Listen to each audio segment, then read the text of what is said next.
Hi, welcome to my video update for Waltham Abbey Greens for November. Let you know about stuff I've been up to and stuff that's coming up. The big news for this month is that it looks like I might be taking Essex County Council to court over the 250 and 251 bus routes. As you'll know, the evening bus service were axed back in August following a consultation which appears to be roundly ignored by the County Council. There was a fairly ropey equality impact assessment involved. They didn't seem to look at alternative proposals particularly well. You know, even just one bus instead of two would have been good. And for me personally, the fact that the passenger numbers they based their decision on were drastically underreported is possibly the most important issue. Maybe not legally, but for me personally it is. Basically, the County Council reckon that about 6 people got on the 250, and their own figures contradict themselves here. Somewhere between 7 and 12 people got on the 251 every night. Anyone who got those buses regularly knows that that's a nonsense. I personally, like most people, got on the buses from time to time and was told the ticket machine's out of order, just give us a couple of quid. Or, well, basically I was very rarely given a ticket on the 250 or the 251, and a lot of people say likewise. A survey I conducted on behalf of the Epping Forest Transport Action Group showed there were at least 10 extra passengers on each service per night. There would have been way more. That's only the people who replied to the survey. So yeah, Bindman solicitors sent the initial letter out to the County Council last week, basically saying, look, can we please talk about this? Hopefully the council will get back to us and say, yeah, fair point, our figures were wrong, etc. Let's look at this again. If they don't, we'll have to go to judicial review, which will cost me a lot of time and money. It will cost the council, and by extension taxpayers, a lot of time and money. So yeah, basically I hope the council get back to us and agree to talk this over and look at alternative provision and reassessing their figures.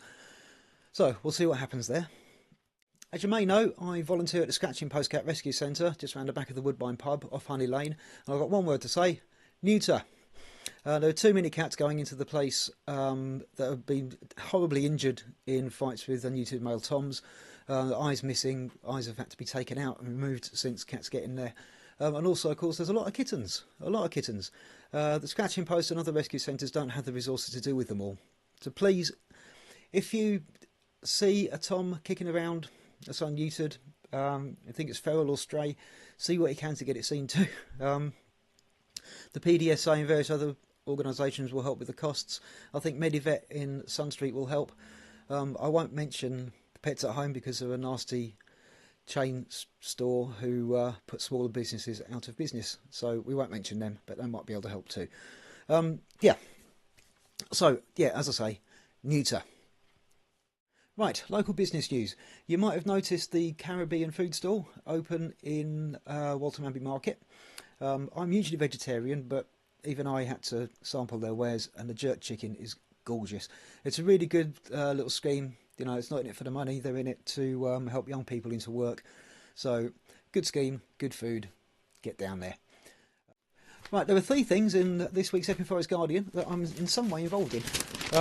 One of them is the bus cuts, the 250 bus action. One of them is a good piece from the Epping Forest Wildlife Action Group about rutting deer and the danger in Epping Forest roads. And the upshot is, go slow through Epping Forest roads. You should do anyway, but particularly this time of year. Remember, it's not our forest, it's their forest. I know they're introduced, but, you know. So you should be going slower in Epping Forest anyway. I've been in cars travelling at 30 miles an hour, and there have been people beeping them and hustling to get past. Slow down. Those roads shouldn't be 40 anyway. Yeah, they're never meant to be trunk roads between motorways, and there's too much traffic on them. So, you know, just because you've got a bit of free space, don't suddenly feel the need to bush up to 40 or 50 or 60. You know, don't be silly, basically.